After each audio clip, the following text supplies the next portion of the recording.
বাংলাদেশের সাবেক প্রধানমন্ত্রী যিনি ছিলেন, যিনি রাষ্ট্রদ্রোহী ছিলেন, বাংলাদেশের বিরুদ্ধে সব সময় কাজ করেছেন, ইন্ডিয়ার দালালি করেছেন, ওই ব্যক্তিটার পিএস যিনি ছিল তিনিও বলে 500 কোটির মালিক। চিন্তা করা যায়, পিএস যদি 500 কোটির হয়, মালিক কয়শো কোটির চিন্তা আসেনি? সেই উমরের খেলাফত ব্যবস্থা যদি চান, বাংলাদেশ জামাতে ইসলামের বিকল্প কিছু আছে? যাকে দেখবেন ক্ষমতা যাওয়ার আগে বলবে একটা, ক্ষমতা যাওয়ার পরে করবে আরেকটা। কারণ এরা মুনাফিক মার্কা। মুনাফিকের যে আলামত 3টা রয়েছে, 3টা আলামত তাদের মধ্যে আপনি বিদ্যমান পাবেন। এরা আগে বলবে একটা, পরে করবে আরেকটা। কথা যখন বলবে তারা মিথ্যা বলবে।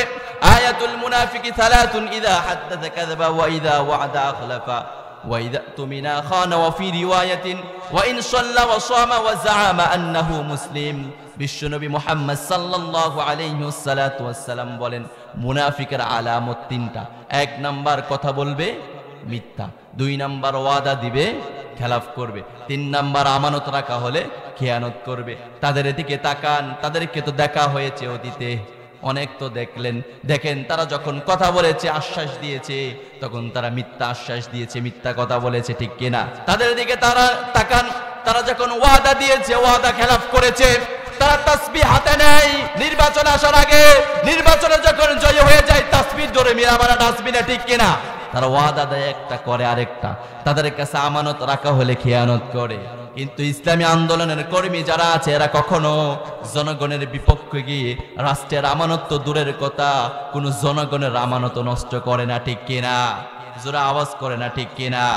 সেই উমরের শাসন ব্যবস্থা আমরা চাই কি চাই না? ওমরের শাসন ব্যবস্থা যদি চান, তাহলে ঘরের মধ্যে গাপটি মেরে বসে থাকলে হবে নাকি? ইসলামী আন্দোলনের জন্য কাজ করতে হবে।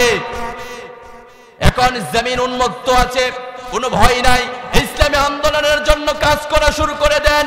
এই উর্বর জমিনের মধ্যে, উন্মুক্ত জমিনের মধ্যেও যদি আপনি ইসলামী আন্দোলনের কর্মী হতে না পারেন, কাল কিয়ামতের কঠিন বিভীষিকাময় সময় আমার মালিকের দরবারে কি জবাবদিহিতা করবেন? যারা ওমরের মতো শাসন ব্যবস্থা কায়েম করতে চায়, তারা ইসলামী আন্দোলনের কর্মী।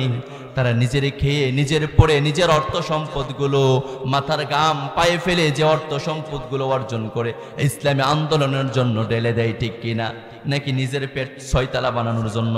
তাদের পেট আর পিঠ এক হয়ে যায়, এরপরে ইসলামী আন্দোলনের জন্য ডাক দিলে তারা ঝাঁপিয়ে পড়ে, ঠিক কিনা? আর যারা পেট আর পিঠের জন্য করে, এরা দেখবেন সব দুনিয়ার জন্যই করে, পরকালের জন্য কিচ্ছু।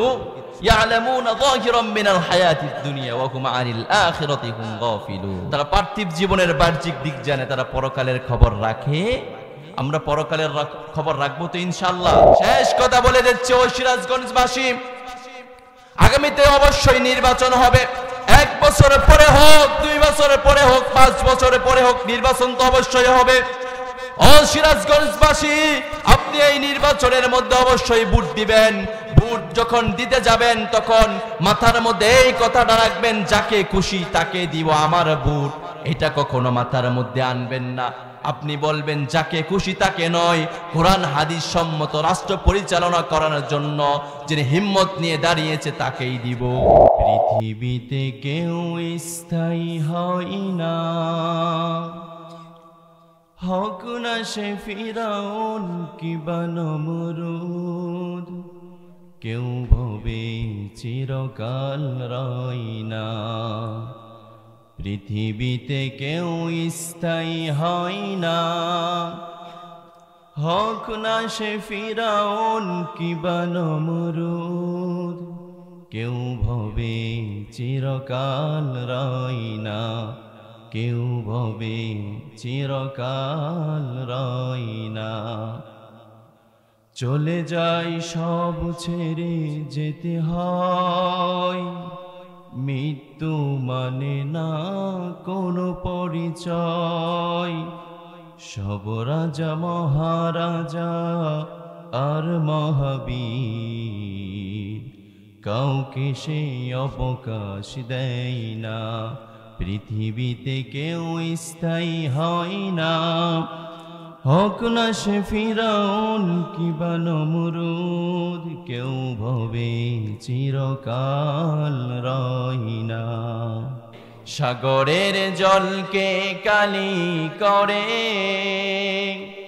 গাছের পাতাগুলো খাতা করে,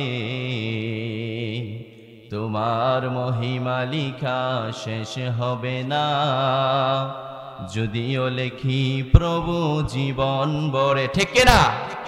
রব্বুল আলামিন আমাকে আপনাকে যে নিয়ামত সমূহ দিয়েছেন তার শুকরিয়া শুরু করলে আর শেষ করা যাবে? সে রব্বে কারীমের শুকরিয়া আদায় সবসময় করবেন নাকি আজকে পর্যন্ত শেষ? রব্বুল আলামিন আমাদেরকে কত কিছু দেন, কত কিছু খাওয়ান, কত কিছু পড়ান, এরপর আমাদেরকে বারবার স্বাধীনতা দান করেন। সে রব্বুল আলামিনের শুকরিয়া আদায় করার প্রয়োজন আছে না নাই? আমরা আবার স্বাধীন হয়েছি। কি হয়েছি? স্বাধীন হয়েছে। আপনাদের সিরাজগঞ্জ এই প্রথম আসা আমার, আমি আসি না আগে, এই প্রথম আসা। আমি খুলনা, বাগেরহাট ওইদিকে বেশি যাই, সাতক্ষীরার ওইদিকে বেশি যাওয়া হয়, চট্টগ্রাম থেকে কম বের হই, ওইদিকেই থাকি বেশি। আমার ইসলামী আন্দোলনের কর্মী ভাইয়েরা ওইদিকে বেশি আছে, তাদের দাওয়াতের কারণে এদিকে আসার সুযোগ হয় না।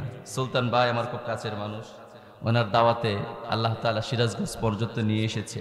আমি শুনেছি সিরাজগঞ্জের মানুষ খুব ইসলাম প্রেমিক। সত্যি নাকি? কোরআন প্রেমিক, ইসলামী আন্দোলনের প্রেমিক, ঠিক কিনা? আমরা হব না কেন? এই ইসলামী আন্দোলন করেছেন হযরত ইউসুফ আলাইহিস সালাম, ঠিক কিনা? সকল নবীরা ইসলামী আন্দোলনের দাওয়াত দিয়েছেন। আমার নবী, আপনার নবী, দু জাহানের বাদশা মুহাম্মদ সাল্লাল্লাহু আলাইহি ওয়াসাল্লাম ওই ইসলামী আন্দোলনের কর্মী ছিলেন, ঠিক কিনা? তিনি দাওয়াত প্রদান করেছেন।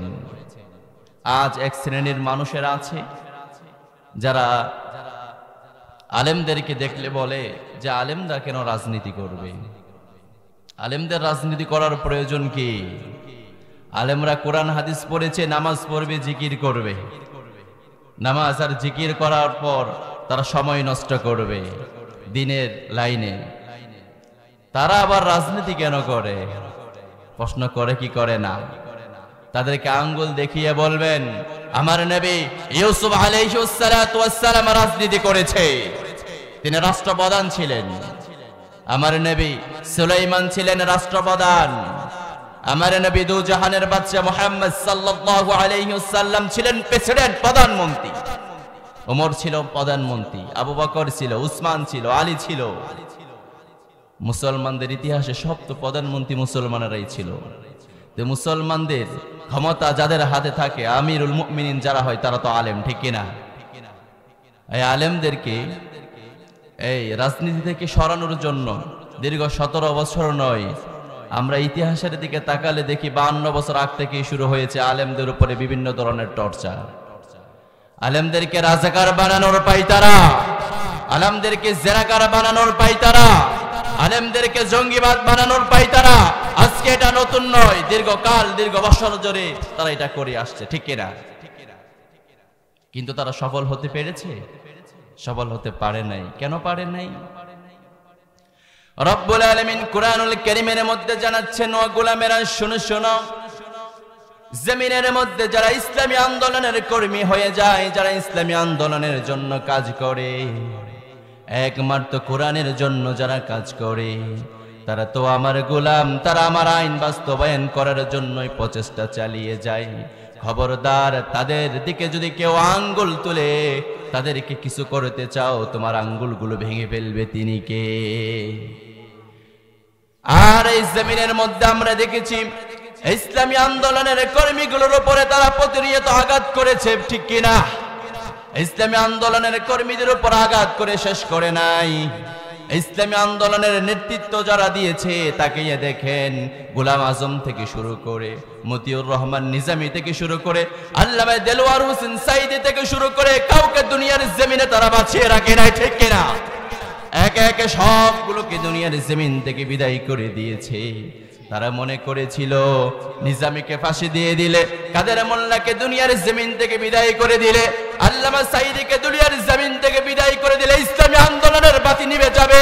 কিন্তু তারা বলে গিয়েছে এটা কখনো নিভে যাওয়ার বাতি নয়, ঠিক কিনা? এই বাতি কখনো নিভবে না।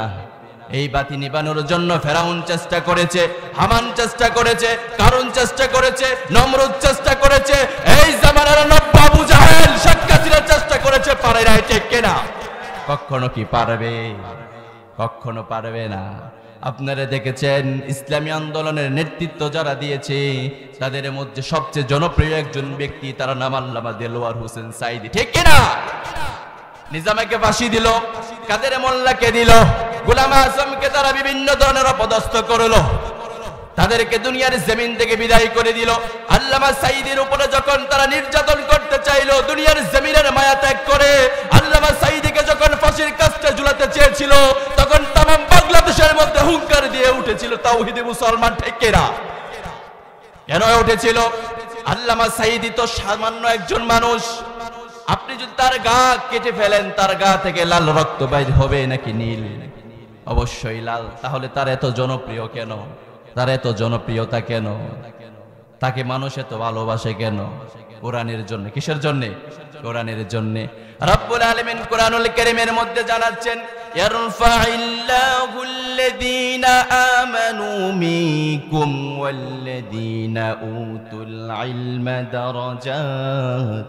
ও গোলাম শুনো শুনো, যারা ঈমান আনয়ন করেছে, ইলম অর্জন করেছে, আমি রব্বুল আলামিন দিনে দিনে তাদের পদমর্যাদা উচ্চ করে দিব। দুনিয়ার জমিনে তাদেরকে আস্তে আস্তে সম্মানিত করে দিব। খবরদার, তাদের সম্মান হানি করার যদি কেউ চেষ্টা করো, কখনো তাদের সম্মান হানি তোমরা করতে পারবা? কেউ কি পেরেছে? আল্লামা সাঈদীকে 12 বছর আটকিয়ে রেখেছিল জনপ্রিয়তা নষ্ট করার জন্য।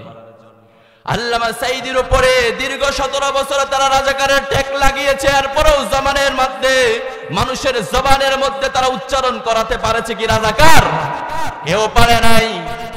এভাবে 17 বছরে কেন 17,000 বছর যদি আলেমদের উপরে আঙ্গুল তোলো আর রাজাকার বলো, এই জমিনের মধ্যে আলেমদেরকে কখনো রাজাকার বানাতে পারবে না, ঠিক কিনা?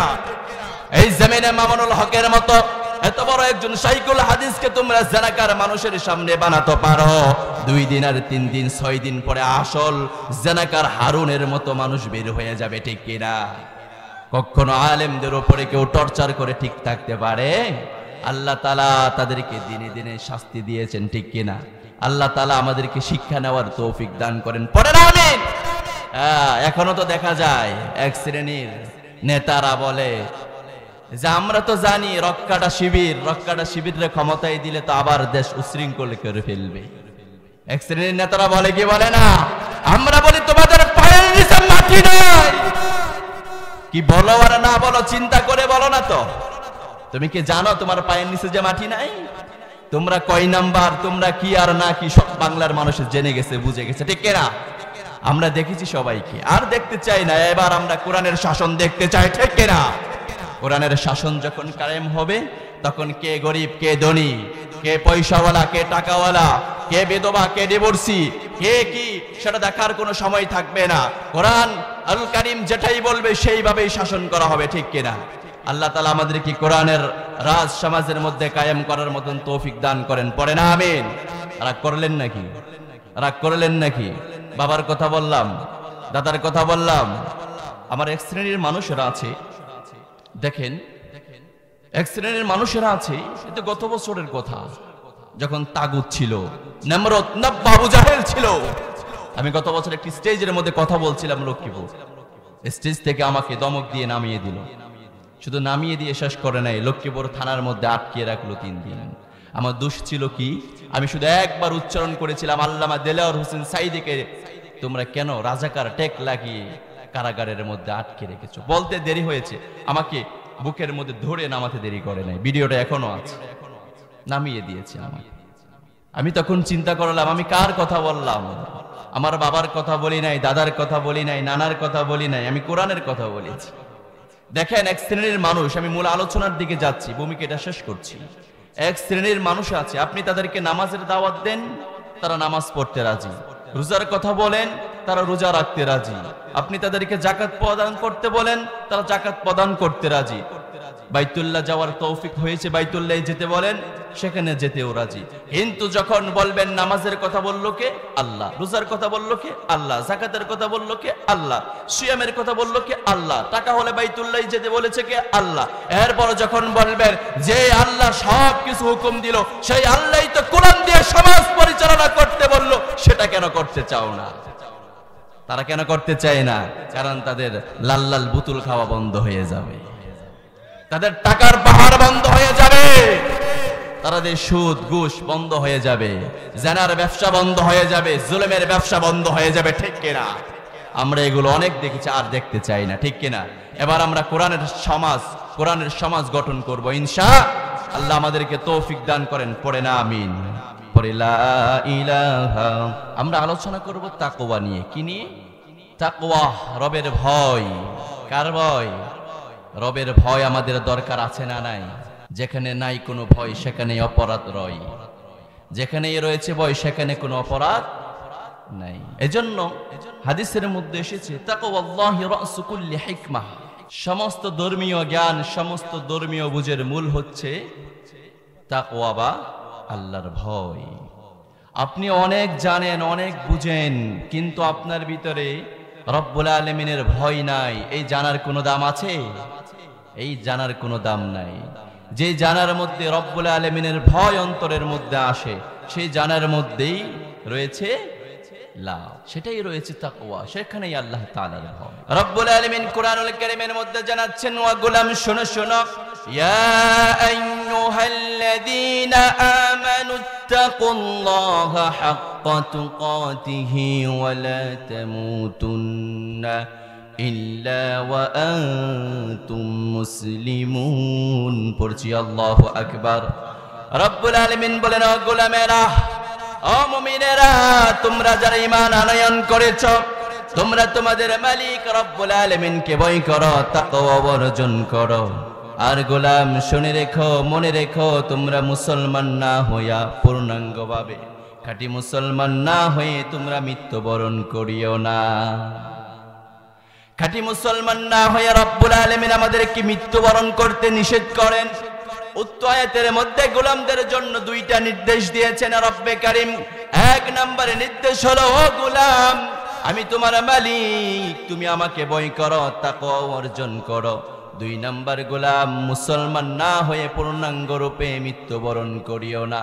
এখানে আমাদেরকে বুঝতে হবে, রব্বুল আলামিন আমাদেরকে বুঝাতে চেয়েছেন, ও গোলাম, তুমি যদি মুসলমান হতে চাও, নিজেকে মুসলমান হিসেবে রূপান্তরিত করতে চাও, কাল কিয়ামতের কঠিন বিভীষিকাময় সময় তোমার মালিক রব্বুল আলামিনের সামনে মুসলমান হিসেবে দাঁড়াতে চাও, তাহলে গোলাম মুসলমান হওয়ার জন্য প্রস্তুতি গ্রহণ করো।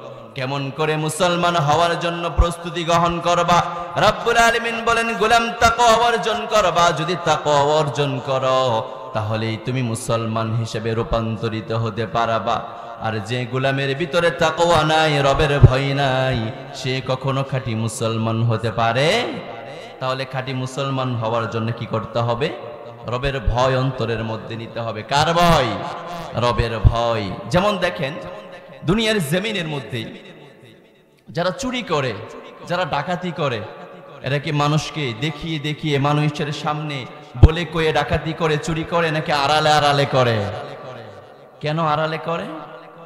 জিজ্ঞাসা করেন তাকে, ভাই তুমি তো চুরি করো, ডাকাতি করো, তো মানুষের সামনে কেন করো না, গোপনে কেন করো? বলে, না, মানুষের সামনে যদি করি, মানুষ যদি ধরতে পারে, তাহলে আমার উপরে মামলা হবে, আমার উপর আইন প্রয়োগ হবে, আমাকে জেলে দেওয়া হবে, আমাকে বিভিন্ন ধরনের বিচারের সম্মুখীন হতে হবে, অতএব আমি গোপনে গোপনেই করব। তার ভিতরে কি আছে? শাস্তির একটা ভয় আছে। সে ডাকাতি করে ঠিকই, কিন্তু এই ডাকাতির খবরটা যদি কেউ জানে, তার নামে মামলা হবে, তার উপরে জেল আসবে, তাকে বিভিন্ন ধরনের শাস্তির সম্মুখীন হতে হবে, যার কারণে সে উপনে করে না, গোপনে করে। ঠিক কিনা? কিন্তু রব্বুল আলামিন বলেন, গোলাম, আমি তোমার এমন মালিক, আমি তোমার এমন প্রভু, এমন সৃষ্টিকর্তা, তুমি দুনিয়ার জমিনে চুরি করো, ডাকাতি করো, জানা করো, ব্যভিচার করো, সুদ খাও, ঘুষ নাও, যা কিছু করো না কেন, এগুলো একটা অন্যায়ের পর্যায়ে, বড় ধরনের অন্যায়ের পর্যায়ে পড়ে যায়। দুনিয়ার জমিনের মানুষের আড়ালে এগুলো করতে পারো, শাস্তি থেকে বেঁচে যেতে পারো। কিন্তু গোলাম, তুমি কি জানো, তুমি যা কিছু করো উপেনে, যা কিছু করো গোপনে, কেউ যেটা জানে না, কেউ যেটা বুঝে না, সেটা জানেন বুঝেন তিনি কে? এটা কে বলেছেন? রব্বুল আলামিন কুরআনুল কারীমের মধ্যে জানাচ্ছেন, وما تسقط من ورقة إلا يعلمها ولا حبة في ظلمات الأرض ولا رطب ولا يابس إلا في كتاب مبين. رب كريم বলেন, গোলাম জঙ্গলের মধ্যে গাছের ক্ষুদ্র একটি পাতা কিভাবে নড়ে, কিভাবে পড়ে, দুনিয়ার কেউ যেটা জানে না, কেউ যেটা টের পায় না। মাটির গভীর অন্ধকারে একটি বীজ বপন করার পর বীজটা কিভাবে কতটুকু গজায়, বীজটা কিভাবে আস্তে আস্তে চারা হিসেবে রূপান্তরিত হয়, কেউ যেটা দেখে না, সেটাও আমি রব্বুল আলামিন দেখি, সেটাও আমার রব্বুল আলামিনের সামনেই হয়ে থাকে। শুধু কি তাই, মুফাসসিরিনে কেরাম বলে, অমাবস্যা রাত, অন্ধকার রাত, যেই রাতের মধ্যে টর্চ জ্বালানোর পরেও কিচ্ছু দেখা যায় না, ওই রাতের মধ্যেও গর্তের ভিতরে একটি পিপিলিকা কিভাবে পা নাড়ায়, কিভাবে আস্তে আস্তে করে হাঁটে, কেউ যেটা অনুধাবন করতে পারে না, অনুমান করতে পারে না, সেটা দেখেন তিনি কে? অতএব গোলাম, অন্যায় করো, অপরাধ করো, দুনিয়ার জমিনের শাস্তি থেকে বেঁচে যেতে পারো, কিন্তু আমি রব্বুল আলামিনের আযাব থেকে কিন্তু বাঁচতে পারবা। ও গোলাম, তুমি কেন বুঝো না, কেন তুমি শুনো না? দুনিয়ার জমিনে যত ধরনের আযাব আছে, দুনিয়ার জমিনে যত ধরনের শাস্তি আছে, তুমি চুরি করেছো, তুমি ডাকাতি করেছো, তুমি অন্যায় করেছো, দুনিয়ার জমিনে তোমার নামে মামলা হয়েছে, হামলা হয়েছে, তুমি জজ কোর্টে গিয়েছো, জজ কোর্ট থেকে আপিল করে তুমি গিয়েছো হাইকোর্টে, হাইকোর্ট থেকে তুমি সুপ্রিম কোর্টে, একটার পর একটা আছে। ও গোলাম, জজ কোর্টে তুমি কোনো ধরনের ফাঁক ফুকুর পাও নাই, হাইকোর্টে পাবা, হাইকোর্টে পাও নাই, সুপ্রিম কোর্টে পাবা। সুপ্রিম কোর্টে গিয়ে যদি বেশি বেশি টাকা মেরে দাও, মামলারে সব ডিসমিস করে দেয়, এমন নজির বাংলার জমিনে আছে না নাই? ও গোলাম, দুনিয়ার জমিনে যত ধরনের আইন আছে, যত ধরনের মামলা আছে, সকল ধরনের অপরাধ থেকে তুমি টাকার বিনিময়ে ক্ষমা পেতে পারো, কিন্তু আমি রব্বুল আলামিনের জন্য, তুমি রব্বুল আলামিনের জন্য দুনিয়ার জমিনে কিচ্ছু করো নাই। ইসলাম বিদ্বেষী কার্যকলাপের সঙ্গে লিপ্ত ছিলা, ইসলামী আন্দোলনের বিদ্বেষী ছিলা, ইসলামী আন্দোলনের পক্ষে যারা কাজ করতো তাদেরকে হামলা মামলা জেল জুলুম দিয়ে নির্যাতন করেছ। গোলাম, তুমি কি মনে করেছো তোমাকে আমি ছেড়ে দিব? ও গোলাম, না না, আমি তোমাকে পাকড়াও করব। কেমন করে পাকড়াও করব? শোনো শোনো, ওয়ালা ইউসিকু ওয়াসাকাহু আহাদ। ও গোলাম, আমি যেমন করে তোমাকে পাকড়াও করব, এই জমিনের মধ্যে তোমাকে এমন করে কেউ পাকড়াও করতে পারে না। শুধু কি পাকড়াও করে শেষ করব? লা ইউআযিবু আযাবাহু আহাদ। আর গোলাম, আমি রব্বুল আলামিন তোমাকে যে আযাব দিব, সেই আযাবও কেউ তোমাকে দিতে পারে না। হাদিসের মধ্যে এসেছে রব্বুল আলামিন কেমন আযাব দিবে তাদেরকে।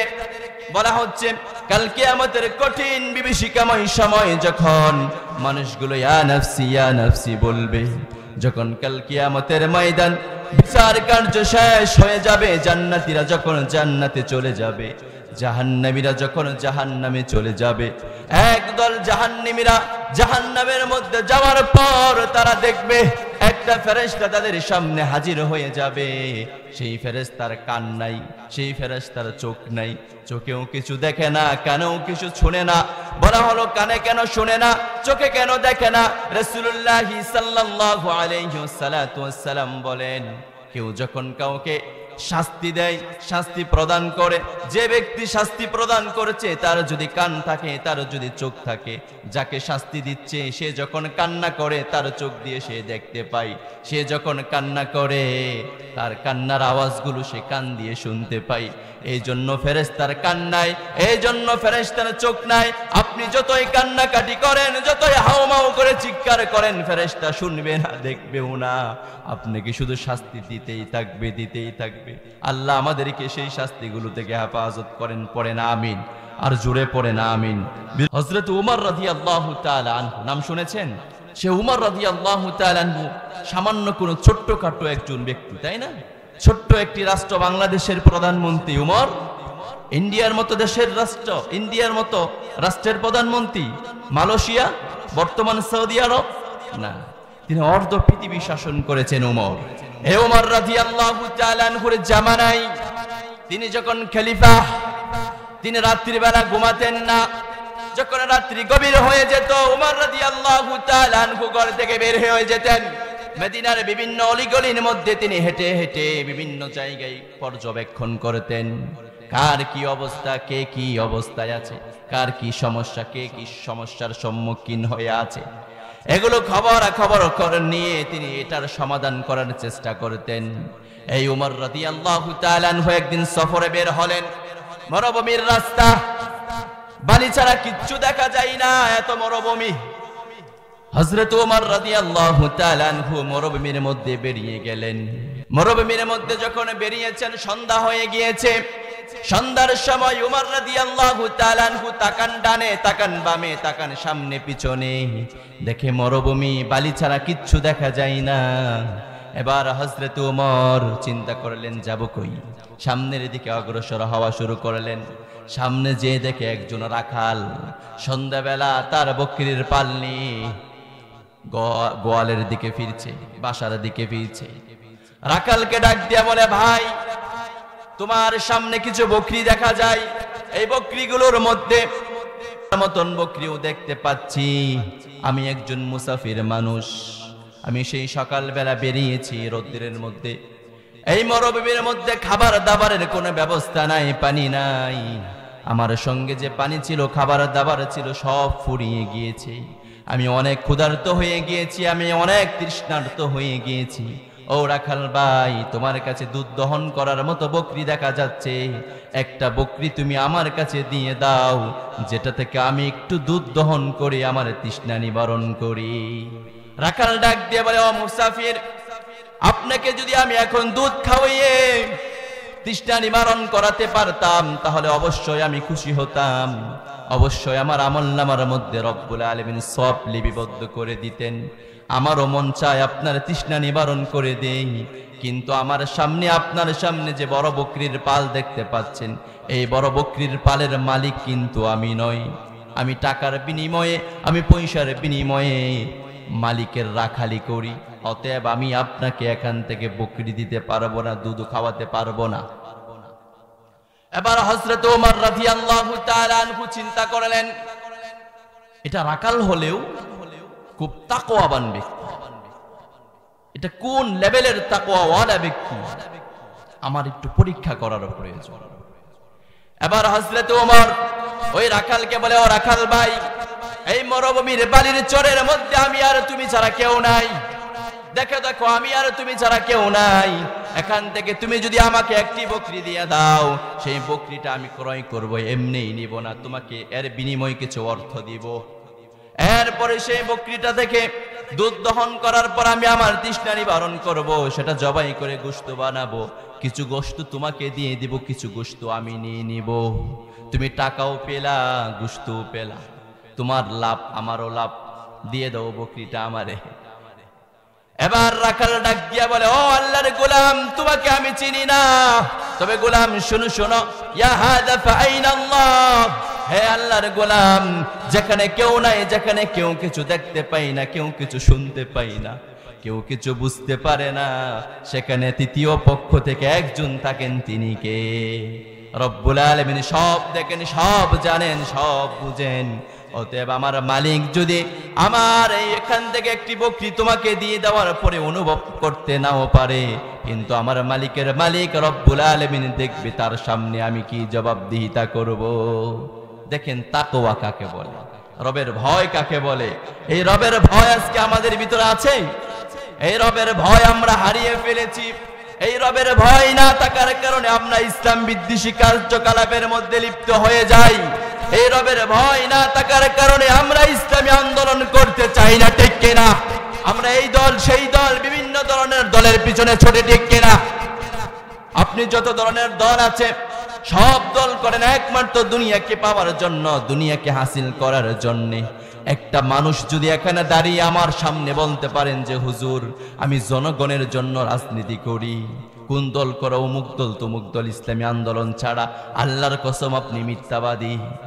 কেননা বাংলাদেশের সাবেক প্রধানমন্ত্রী যিনি ছিলেন, তিনি রাষ্ট্রদ্রোহী ছিলেন, বাংলাদেশের বিরুদ্ধে সব সময় কাজ করেছেন, ইন্ডিয়ার দালালি করেছেন, ওই ব্যক্তিটার পিএস যিনি ছিল তিনিও বলে 500 কোটির মালিক। চিন্তা করা যায়, পিএস যদি 500 কোটির হয়, মালিক কয়শো কোটির চিন্তা আসেনি? দেখেন হযরত ওমর রাদিয়াল্লাহু তাআলা আনহুর দিকে তাকান। হযরত ওমর খলিফাতুল মুসলিমিন, তিনিও রাষ্ট্রপ্রধান ছিলেন, তিনিও খলিফাতুল মুসলিমিন ছিলেন, তিনিও প্রধানমন্ত্রী ছিলেন, তিনিও প্রধানমন্ত্রী। বর্তমানে যারা ক্ষমতা নিতে চায়, যারা ক্ষমতার মধ্যে বসে যায়, তারাও প্রধানমন্ত্রী। হযরত ওমরের দিকে তাকান, হযরত ওমর রাষ্ট্রপ্রধান। সন্ধ্যা হয়ে গিয়েছে, ঘরের মধ্যে ফিরে গিয়েছেন। সন্ধ্যার পরে ঘরের মধ্যে একটা মোমবাতি জ্বালিয়েছেন ওমর। মোমবাতি জ্বালিয়ে রাষ্ট্রের কিছু কাজ বাকি থেকে গিয়েছিল, চামড়ার মধ্যে কলমের কালিগুলো দিয়ে চামড়ার মধ্যে সেই কাজগুলো তিনি করছিলেন, লিপিবদ্ধ করছিলেন, লেখালেখি করছিলেন। মাগরিবের পরে যখন তিনি লেখালেখি করছেন, এমত অবস্থায় ঘরের সামনে কে যেন নক করলো। নক করতে দেরি হয়েছে, হযরত ওমর দরজার সামনে গেলেন, গিয়ে জিজ্ঞাসা করলেন, কে নক করেছো, কি কারণে এসেছো? বাহির থেকে আওয়াজ দিল, আমি তোমার আত্মীয় হই, আমি তোমার পাড়া প্রতিবেশী, তোমার সঙ্গে সাক্ষাৎ করতে এসেছি, ব্যক্তিগত কিছু কথাবার্তা বলতে এসেছি, ব্যক্তিগত কিছু পরামর্শ নিতে এসেছি। ওমর দরজা খোলো। হযরত ওমর দরজা খুলে দিলেন। দরজা খুলে ওই আগন্তুক ব্যক্তি যখন ঘরের মধ্যে প্রবেশ করলেন, যখন ওমরের সামনে বসে গেলেন, তখনই হযরত ওমর সামনে যে মোমবাতি জ্বালানো ছিল, তাড়াতাড়ি করে মোমবাতিটা নিভিয়ে দিলেন। মোমবাতিটা নিবানোর পর আবার আরেকটা মোমবাতি জ্বালালেন। আরেকটা মোমবাতি যখন জ্বালালেন, ওই আগন্তুক ব্যক্তি চিন্তা করলেন, হযরত ওমর এই কাজটা কেন করলো? আমি ভিতরে ঢুকলাম, একটা মোমবাতি নিবালো, আরেকটা মোমবাতি কেন জ্বালালো? আগে যেটা ছিল সেটাই তো সুন্দর আলো দিয়েছিল, আবার নতুন মোমবাতি কেন জ্বালাতে হলো? হযরত ওমরকে তিনি জিজ্ঞাসা করলেন, ওমর, আগে তো সুন্দর করে একটি মোমবাতি জ্বলেছে, সেটা আপনি নিভিয়ে আবার নতুন করে মোমবাতি কেন জ্বালালেন? হযরত ওমর ওই আগন্তুক ব্যক্তিকে ডাক দিয়া বলে, ও ভাই, আমি তোমাকে জিজ্ঞাসা করেছিলাম তুমি কেন এসেছো আমার কাছে? তুমি তখন বলেছিলা ব্যক্তিগত কাজে এসেছো। আমি এতক্ষণ ব্যক্তিগত কোনো কাজ করছিলাম না, রাষ্ট্রের কাজ করেছিলাম, রাষ্ট্রের লেখালেখি করেছিলাম। আমি রাষ্ট্রের টাকা দিয়ে কিনা মোমবাতি দিয়ে রাষ্ট্রের কাজ করেছিলাম। এখন যেহেতু তোমার সঙ্গে ব্যক্তিগত কাজ করব, রাষ্ট্রের টাকা দিয়ে ক্রয় করা মোমবাতি দিয়ে কেমন করে তোমার সঙ্গে ব্যক্তিগত কাজ করি?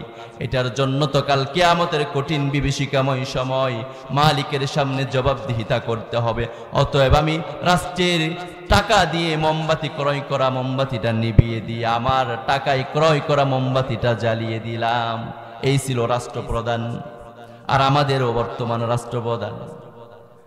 হ্যাঁ, চিন্তা করা যায়? ওই রাষ্ট্রপ্রধানগুলো যদি আমরা এখনো চাই, তাহলে উমরের মতো শাসন ব্যবস্থা যারা কায়েম করতে চাই তাদেরকে প্রয়োজন, ঠিক কিনা? যারা উমরের মতো শাসন ব্যবস্থা কায়েম করতে চায় তারা ইসলামী আন্দোলনের কর্মী। তারা নিজের খেয়ে, নিজের পড়ে, নিজের অর্থ সম্পদগুলো মাথার ঘাম পায়ে ফেলে যে অর্থ সম্পদগুলো অর্জন করে ইসলামী আন্দোলনের জন্য ঢেলে দেয়, ঠিক কিনা? নাকি নিজের পেট ছয়তলা বানানোর জন্য? তাদের পেট আর পিঠ এক হয়ে যায়, এরপরে ইসলামী আন্দোলনের জন্য ডাক দিলে তারা ঝাঁপিয়ে পড়ে, ঠিক কিনা? আর যারা পেট আর পিঠের জন্য করে, এরা দেখবেন সব দুনিয়ার জন্যই করে, পরকালের জন্য কিচ্ছু। ইয়ালামুনা যাহিরাম মিনাল হায়াতিদ দুনিয়া ওয়া হুম আনিল আখিরাতি হুম গাফিলুন। তারা পার্থিব জীবনের বাহ্যিক দিক জানে, তারা পরকালের খবর রাখে। আমরা পরকালের খবর রাখবো তো ইনশাআল্লাহ? আওয়াজ করেন, পরকালের খবর রাখবেন তো ইনশাআল্লাহ? আল্লাহ আমাদেরকে পরকালের খবর রাখার তৌফিক দান করেন, পড়েন আমিন। হযরত ওমর তিনি রাষ্ট্রপ্রধান, তার স্ত্রী একদিন ঘরের মধ্যে স্ত্রীকে একটি দায়িত্ব দিলেন উমরে। বলে, ও আমার প্রাণপ্রিয় স্ত্রী, তোমাকে একটি দায়িত্ব দিয়েছি। দায়িত্বটা হলো এই, আমার ঘরের মধ্যে রাষ্ট্রের কিছু আতর রয়েছে, যেগুলো রাষ্ট্রের জনগণকে বন্টন করার দায়িত্ব আমার। অতএব আমার দায়িত্বটা তোমাকে দিচ্ছি, আমার পক্ষ থেকে তুমি এই আতরগুলো বন্টন করো। হযরত ওমর রাদিয়াল্লাহু তাআলা আনহুর স্ত্রী আতরের শিশি নিলেন, আতরের শিশি খুললেন। খোলার পরে তিনি সুন্দর করে একেবারে সমান সমান করে আতরগুলো ভাগ করলেন। আতরগুলো ভাগ করার পরে হযরত ওমর রাদিয়াল্লাহু তাআলা আনহুর সামনে পেশ করলেন। বললেন, উমর, আপনি আমাকে একটি দায়িত্ব দিয়েছিলেন আতরগুলো ভাগ করার জন্য, আমি আতরগুলো সমানভাবে ভাগ করেছি, দেখেন ভাগ হয়েছে কিনা। হযরত ওমর ডাক দিয়ে বলে, ও আমার প্রাণপ্রিয় স্ত্রী, তোমাকে দায়িত্ব দিলাম আতর ভাগ করার জন্য, তুমি আতর ঠিক ভাগ করেছো, কিন্তু তুমি আমার ভাগে আতর বেশি রেখে দিয়েছো। স্ত্রী বলে, না না, সবার ভাগেই তো সমান, আপনার ভাগে বেশি কেমনে দিলাম? আপনি তাকায় দেখেন ভালো করে, সবার শিশির মধ্যে এক সমান। ওমর বলে, না না, চিন্তা করেন, চিন্তার খোরাক দিচ্ছি। ওমর বলে, না না, ও আমার প্রাণ প্রিয় বিবি, তুমি যখন আতর বন্টন করেছো তোমার হাতের মধ্যে কিছু আতরে লেগে গিয়েছিল, তাই না? বলে, হ্যাঁ লাগছে। বলে, তুমি নাক দিয়ে কিছু আতরের গ্রান নিয়েছো কি নাও নাই? বলে, হ্যাঁ নিছি। বলে, এই তো তুমি আমার ভাগে বেশি নিয়েছো। ও স্ত্রী, আমার ভাগে যেটা বেশি নিয়েছো সেটা কমিয়ে ফেলো, এর নাম উমর। সেই উমরের খেলাফত ব্যবস্থা যদি চান, বাংলাদেশ জামাতে ইসলামের বিকল্প কিছু আছে? নাই। যাকে দেখেন দেখবেন ক্ষমতা যাওয়ার আগে বলবে একটা, ক্ষমতা যাওয়ার পরে করবে আরেকটা, কারণ এরা মুনাফিক মার্কা। মুনাফিকের যে আলামত তিনটা রয়েছে, তিনটা আলামত তাদের মধ্যে আপনি বিদ্যমান পাবেন। এরা আগে বলবে একটা, পরে করবে আরেকটা। কথা যখন বলবে তারা মিথ্যা বলবে। আয়াতুল মুনাফিকি সালাতুন, ইযা হাদাসা কাযাবা ওয়া ইযা ওয়া'দা আখলাফা ওয়া ইযা তুমিনা খানা ওয়া ফি রিওয়ায়াতিন ওয়া ইন সাল্লা ওয়া সামা ওয়া যাআমা আন্নাহু মুসলিম। বিশ্বনবী মুহাম্মদ সাল্লাল্লাহু আলাইহি ওয়াসাল্লাম বলেন, মুনাফিকের আলামত তিনটা। এক নাম্বার কথা বলবে মিথ্যা, দুই নাম্বার ওয়াদা দিবে খেলাফ করবে, তিন নাম্বার আমানত রাখা হলে খেয়ানত করবে। তাদের দিকে তাকান, তাদেরকে তো দেখা হয়েছে অতীতে, অনেক তো দেখলেন। দেখেন তারা যখন কথা বলেছে, আশ্বাস দিয়েছে, তখন তারা মিথ্যা আশ্বাস দিয়েছে, মিথ্যা কথা বলেছে, ঠিক কিনা? তাদের দিকে তারা তাকান, তারা যখন ওয়াদা দিয়েছে, ওয়াদা খেলাফ করেছে। তারা তাসবিহ হাতে নেয় নির্বাচন আসার আগে, নির্বাচনে যখন জয় হয়ে যায় তাসবিহ ধরে মিরামারা ডাস্টবিনে, ঠিক কিনা? তারা ওয়াদা দেয় একটা, করে আরেকটা। তাদের কাছে আমানত রাখা হলে খেয়ানত করে। কিন্তু ইসলামী আন্দোলনের কর্মী যারা আছে, এরা কখনো জনগণের বিপক্ষে গিয়ে রাষ্ট্রের আমানত তো দূরের কথা, কোন জনগণের আমানত নষ্ট করে না, ঠিক কিনা? জোরে আওয়াজ করে না, ঠিক কিনা? সেই উমরের শাসন ব্যবস্থা আমরা চাই কি চাই না? উমরের শাসন ব্যবস্থা যদি চান, তাহলে ঘরের মধ্যে গাপটি মেরে বসে থাকলে হবে নাকি? ইসলামী আন্দোলনের জন্য কাজ করতে হবে। এখন জমিন উন্মুক্ত আছে, কোনো ভয় নাই, ইসলামী আন্দোলনের জন্য কাজ করা শুরু করে দেন। এই উর্বর জমিনের মধ্যে, উন্মুক্ত জমিনের মধ্যেও যদি আপনি ইসলামী আন্দোলনের কর্মী হতে না পারেন, কাল কিয়ামতের কঠিন বিভীষিকাময় সময় আমার মালিকের দরবারে কি জবাবদিহিতা করবেন? অতএব আমরা ইসলামী আন্দোলনের কর্মী হব ইনশাআল্লাহ। আওয়াজ করে না ইনশাআল্লাহ। আল্লাহ আমাদেরকে তৌফিক দান করেন, পড়ে না আমিন, আর জোরে পড়ে না আমিন। ওমরের জামানা যদি চান, তাহলে ধনী গরিব সবাই সমানভাবে জমিনের মধ্যে বসবাস করতে পারবেন। ধনীদের হাতে নির্যাতিত হওয়া লাগবে না, ধনীদের কাছে নিপীড়িত হওয়া লাগবে। আল্লাহ সব কিছু থেকে আপনাদেরকে কি করবেন? হেফাজত করবেন। আল্লাহ আমাদেরকে ইসলামী আন্দোলনের কর্মী হিসেবে কবুল করেন, পড়েন আমিন, আর জোরে পড়েন আমিন। দেখেন এখন বর্তমান যারা রাষ্ট্রপ্রধান হয়, তাদের কথা বাদ দিলাম, উপজেলার চেয়ারম্যান, এদেরকে এক একটা করে গাড়ি দেওয়া হয় রাষ্ট্রের পক্ষ থেকে। এই গাড়িগুলোকে আমরা দেখেছি অতীতে, এগুলোকে পাবলিক বাস হিসেবে তারা ব্যবহার করেছে। পরিবারের সকলে সেই গাড়িটা ব্যবহার করে, যেখানে খুশি সেখানে নিয়ে যায়। কিন্তু তাদেরকে যে গাড়িগুলো দেওয়া হয়, যেখানে খুশি সেখানে নিয়ে যাওয়ার জন্য নাকি রাষ্ট্রের যে গুরুত্বপূর্ণ কাজগুলো আছে সেই কাজগুলো করার জন্য, রাষ্ট্রের গুরুত্বপূর্ণ কাজগুলো করার জন্য। কিন্তু তারা কি করে? সব কাজের মধ্যে ব্যবহার করে। এটা কি তারা আমানতের খেয়ানত করে না? ইসলামী আন্দোলনের কর্মীদের হাতে যদি সেই গাড়িগুলো দেওয়া হয়, আল্লাহর কসম করে বলছি, এরা কখনো আমানতের খেয়ানত করবে? খেয়ানত করবে না। যেমন দেখেন কেমন আমানতের খেয়ানত করে না। আমি উমরের ঘটনাই বলছি। হযরত উমর রাদিয়াল্লাহু তাআলা আনহুর সন্তান হযরত আব্দুল্লাহ, তিনি মক্তবে পড়েন, মক্তবের ছাত্র, ছোট্ট মানুষ। তিনি মক্তবে পড়তে গেছেন। মক্তবে পড়তে যাওয়ার পরে তার বন্ধু বান্ধব যারা আছে সবাই আব্দুল্লাহকে ডাক দিয়ে বলে, আব্দুল্লাহ, তুই বেটা প্রধানমন্ত্রীর ছেলে, রাষ্ট্রপ্রধানের ছেলে, তুই যে জামাটা পরে আছিস সেটা তো কতগুলো তালি মারা, দেখতে কেমন লাগে? এত ছিঁড়া ফেরা জামা কেন পরে তুই বক্তব্যে আছিস? তুই তোর আব্বাকে বলবি সুন্দর করে একটি জামা বানিয়ে দেওয়ার জন্য। প্রধানমন্ত্রীর ছেলে বলে কথা। হযরত আব্দুল্লাহকে সবাই যখন বারবার তার বন্ধু বান্ধবেরা এই কথা বলে, আব্দুল্লাহ একদিন ঘরের মধ্যে গিয়ে তার বাবা ওমরকে ডাক দিয়ে বললেন, ও বাবা ওমর, আমার বন্ধু বান্ধবরা সবাই আমাকে বিভিন্ন ধরনের কথা শোনাই। সবাই বলে তোর বাবা রাষ্ট্রপ্রধান, তুই কেন চিরাফিরা কাপড় পরস, তালিমারা কাপড় পরস, দেখতে কেমন লাগে?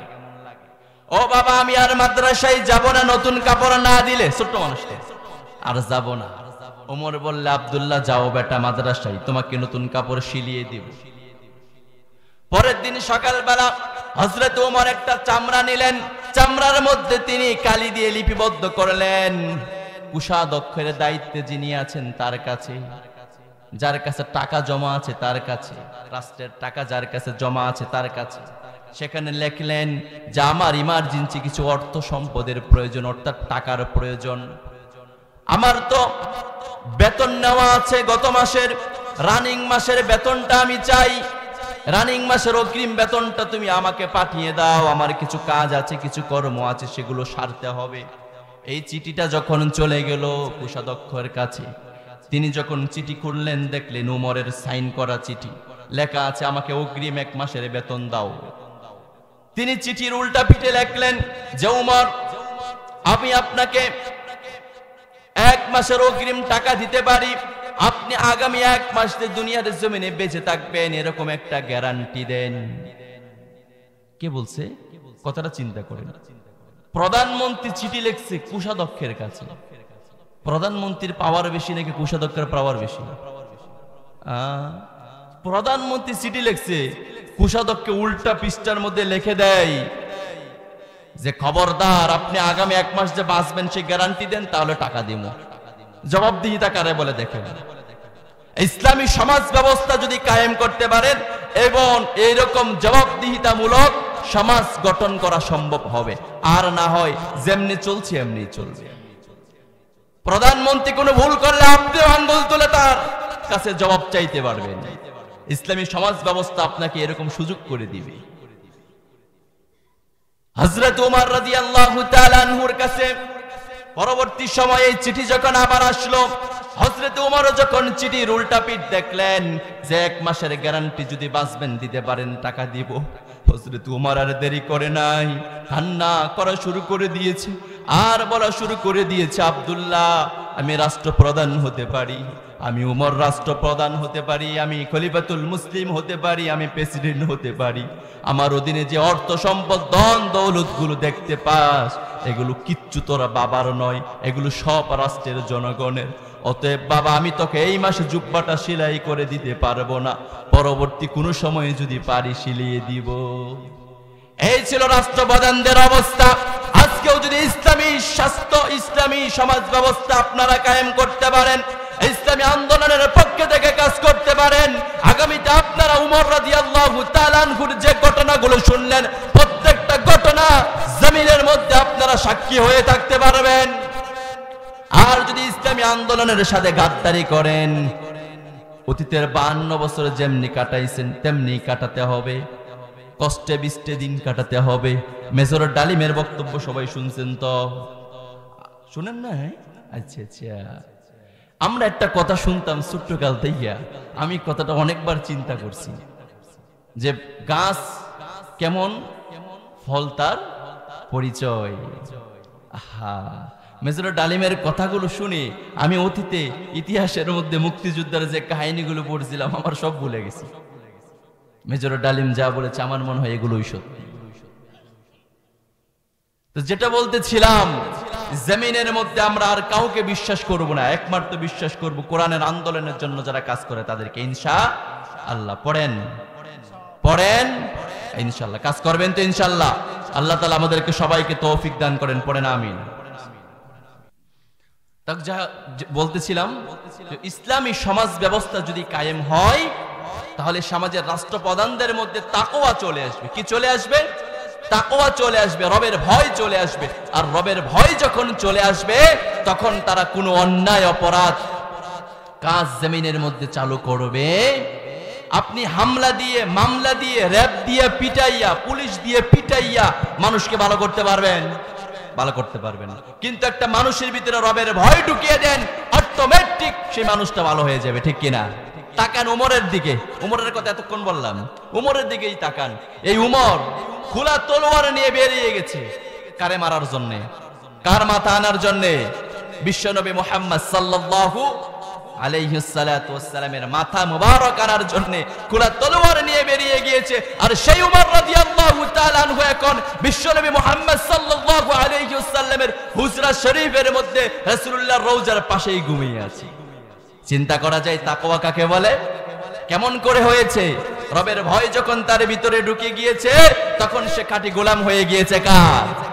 যখনই আমার ভিতরে, আপনার ভিতরে রবের ভয় চলে আসবে, তখন আমরা গোলাম হতে পারবো কার?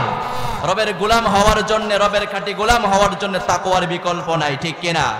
রব্বুল আলামিন এই কথাই বলেন, ওয়াত্তাকুল্লাহা ইন্নাল্লাহা খাবীরুম বিমা তা'মালুন। ও গোলাম, তোমরা আমি রব্বুল আলামিনকে ভয় করো, আর তোমরা জেনে রেখো, মনে রেখো, তোমরা যা কিছু করো না কেন, আমি রব্বুল আলামিন সব জানি। আজ থেকে সব সময় চিন্তা করবেন যে আমি যা করি আর না করি সব তো একজনে জানে, অতএব সবাইকে ফাঁকি দিলেও তো তাকে ফাঁকি দেওয়া সম্ভব না। এটা যদি আপনি সবসময় অন্তরকে বুঝাতে পারেন, সবসময় মনে রাখতে পারেন, আপনি কখনো কোনো অন্যায় কাজের মধ্যে জড়িত হবেন না। আপনার মনে আপনাকে কি করবে? বাধা প্রদান করবে, ঠিক কিনা? সবসময় পারবেন তো ইনশাআল্লাহ? আল্লাহ তাআলা আমাদেরকে বুঝদান করেন, পড়েন আমিন। আপনাদের সিরাজগঞ্জ, রাজশাহী, বগুড়া, দিনাজপুর, রংপুর এই জেলাগুলোর মধ্যে অনেক মানুষ আছে, সবাই রাগ করবে, অনেক মানুষ আছে অবহেলিত, অনেক মানুষ আছে অবহেলিত। টাকার কারণে, পয়সার কারণে ঠিক মতনে খেতে পারে না, ঠিক মতনে ঘুমাতে পারে না, ঘর নাই, বাড়ি নাই, অনেক মানুষের খবর আমরা জানি। কিন্তু আপনি বলতে পারবেন কোন সময় যাদেরকে আপনারা অতীতে নির্বাচিত করেছেন, তাদেরকে আপনারা বিভিন্ন ধরনের মন্ত্রীর দায়িত্ব দিয়েছেন, তাদেরকে রাষ্ট্রীয়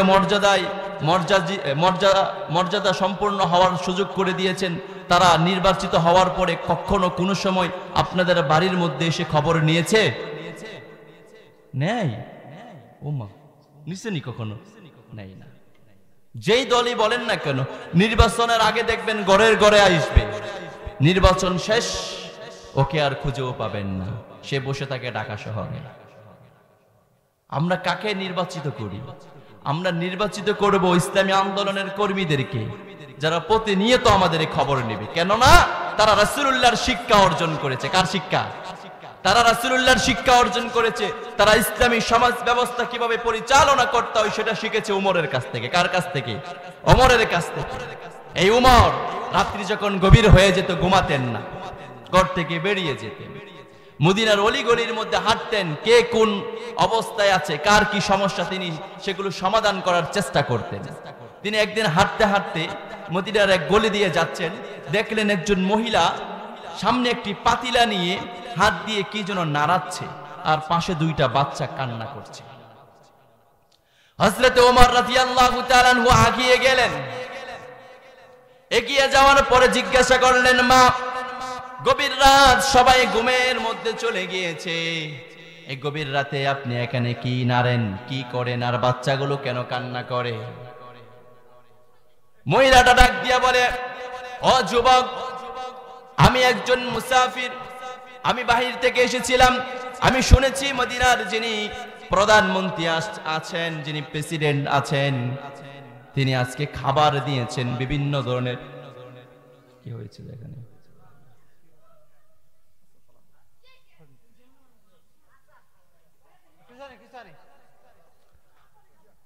আচ্ছা, রাষ্ট্রপ্রধানের পক্ষ থেকে আজকে গরিব দুঃখী এতিম অসহায়দেরকে খাবার বিতরণ করা হয়েছে।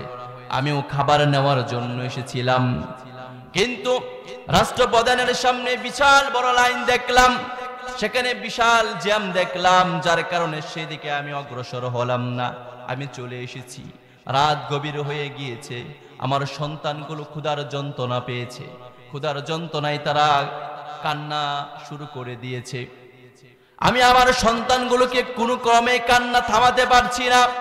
আমার সন্তানেরা ক্রমান্বয়ে কান্না বাড়াচ্ছে। তখন আমি চিন্তা করলাম, একটা পাতিলা নিলাম, পাতিলা নিয়ে পাতিলার মধ্যে কিছু পাথর দিলাম, কিছু পানি দিলাম, পাতিলাটা নাড়াচাড়া শুরু করে দিলাম, নিচে আগুন ধরিয়ে দিলাম। এটা দেখে আমার সন্তানেরা আশ্বস্ত হলো যে আমার মা মনে হয় আমাদের জন্য কিছু রান্না করছে। এই ভেবে আমার সন্তানগুলো চুপ হয়ে শুয়ে আছে। হযরত ওমর রাদিয়াল্লাহু তাআলা আনহু এই কথা যখন শুনলেন, মনে হলো ওমর রাদিয়াল্লাহু তাআলা আনহুর মাথার মধ্যে সাত আসমান ভেঙে পড়ে গিয়েছে। হযরত ওমর আর দেরি করে নাই, প্রধানমন্ত্রী দেরি করে নাই, সেখান থেকে একটি দৌড় মেরে ঘরের মধ্যে চলে গেছেন। ঘরের মধ্যে যাওয়ার পর ঘর থেকে একটি আটার বস্তা নিলেন, কিছু সবজি নিলেন, কিছু গোশত নিলেন। নেওয়ার পর তড়িঘড়ি করে আবার সেই মহিলার সামনে হাজিরা দিলেন। হাজিরা দেওয়ার পর মহিলার সামনে বসে আটা গুললেন, খামির বানালেন, রুটি বানালেন, রুটিগুলো সেক দিলেন, মাংসগুলো রান্না করলেন, সবজি রান্না করলেন। এরপরে মহিলার সামনে হাজির করলেন, বাচ্চাগুলোকে খাওয়ালেন। বাচ্চাগুলোকে খাওয়ানোর পর হযরত ওমর রাদিয়াল্লাহু তাআলা আনহু ওই মহিলাকে ডাক দিয়ে বলে, ও মা, আপনাকে আজকে রাত্রিবেলা খাওয়ার জন্য কিছু হাদিয়া দিলাম, এগুলো আপনি আজকে রাত্রিবেলা খাবেন, পরদিন সকালবেলা আপনি হযরতে ওমর রাদিয়াল্লাহু তাআলা আনহুর দরবারে হাজিরা দিবেন। মহিলা বলল, ঠিক আছে, আমি হাজিরা দিব। পরের দিন সকালবেলা মহিলা হযরত ওমর রাদিয়াল্লাহু তাআলা আনহুর দরবারে হাজিরা দিলেন। যে দেখে হযরত ওমর রাদিয়াল্লাহু তাআলা আনহুর দরবারের মধ্যে বসে আছে সেই যুবক, যেই যুবক রাত্রিবেলা তাকে রুটি বানিয়ে খাওয়িয়েছে। মহিলা দেখে তো পুরা অবাক, কিরে, রাত্রিবেলা আমাকে যে রুটি বানায় খাওয়াইলো, খামির বানালো, এত কষ্ট করে রুটি বানায় সেক দিল, আমাকে খাওয়ালো, ওই মানুষটা আমার সামনে, আজকে তো আমার খবর আছে। যখন সেই মহিলাকে দূর থেকে হযরত ওমর দেখলেন আর ডাকলেন, ও মা, এদিকে আসেন। মহিলাটা যখন সামনে গেল, সামনে যাওয়ার পর থর থর করে কাঁপছে আর ওমরকে বলছে, খলিফাতুল মুসলিমিন, আমি আপনাকে চিনতে পারি নাই, রাত্রিবেলা আপনার সঙ্গে আমি বেয়াদবি করেছি, আপনি আমাকে মাফ করে দেন। হযরত ওমর ডাক দিয়ে বলে, ও মা, আপনি আমার সঙ্গে কোন ধরনের বেয়াদবি করেন নাই, আপনি আমার কাছে কেন মাপ চাচ্ছেন? মাপ তো আমি আপনার কাছে চাইব, কেননা আমার এই রাষ্ট্রের মধ্যে আপনি ক্ষুধার্ত অবস্থায় কাতরাচ্ছেন, আপনার বাচ্চাগুলো খান্নারত অবস্থায় আছে, আমি টের পাই নাই। আমার মালিক কাল কিয়ামতের কঠিন বিভীষিকাময় সময় যদি জিজ্ঞাসা করে, উমর, তুই তো খলিফা ছিলি, তুই তো প্রধানমন্ত্রী ছিলি, প্রেসিডেন্ট ছিলি, তুই প্রধানমন্ত্রী থাকা অবস্থায় এই মহিলাটার এই অবস্থা কেন এমন হয়েছিল? তুই এর জবাব দে। সেদিন তো আমি জবাব দিতে পারবো না, সেই ভয়ে আমি আপনার কাছে মাপ চাচ্ছি, আপনি আমাকে মাফ করে দেন। এটা হলো ইসলামী সমাজ ব্যবস্থা, যদি চালু হয় সেটার প্রতিফল দেখবেন। যারা নির্বাচনে গিয়ে নির্বাচিত হবে, এরা ঢাকা শহরে গিয়ে বসে থাকবে না, সিরাজগঞ্জ শহরে বড় বড় ফ্ল্যাট ক্রয় করে বসে থাকবে না, বিদেশের মাটিতে গিয়ে বসে থাকবে না, এরা প্রতিনিয়ত আপনার ঘরে গিয়ে গিয়ে খবর নেবে উমরের মতো। কেন? তারা উমরের শিক্ষা নিয়েছে, আর উমর শিক্ষা নিয়েছে রাসূলুল্লাহ। আর রাসূলুল্লাহর শিক্ষা যাদের মধ্যে আছে, এরা কখনো নিজের পেটের চিন্তা করে না, রাসূলুল্লাহর মতো জনগণের পেটের মধ্যে খাবার আছে কিনা সেই চিন্তা করবে, ঠিক কিনা? আল্লাহ তাআলা ওমরের শাসন ব্যবস্থা আমার সমাজের মধ্যে কায়েম করার মতন তৌফিক দান করেন, পড়ে না আমিন। শেষ ফিনিশিং দিচ্ছি। আপনারা থাকবেন কার সাথে? আওয়ামী লীগ, বিএনপি বলেন, জাতীয় পার্টি বলেন, জামাতে ইসলাম বলেন, চরমনাই বলেন, এই বলেন সেই বলেন, থাকবেন কার কাছে? কাদের সঙ্গে উঠা বসা করবেন? না না, আপনি জামাত কেন বলবেন? আপনি কোরআন কি বলে দেখেন, আপনি কোরআন কি বলে দেখেন।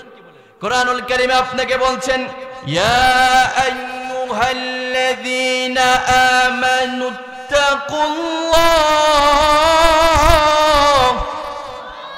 ওয়া কুনু মা'আস সাদিকিন। আল্লাহ তাআলা বলছেন, ও গোলাম, তোমরা তাকওয়া অর্জন করো, অর্থাৎ আমার ভয় তোমাদের অন্তরের মধ্যে ধারণ করো।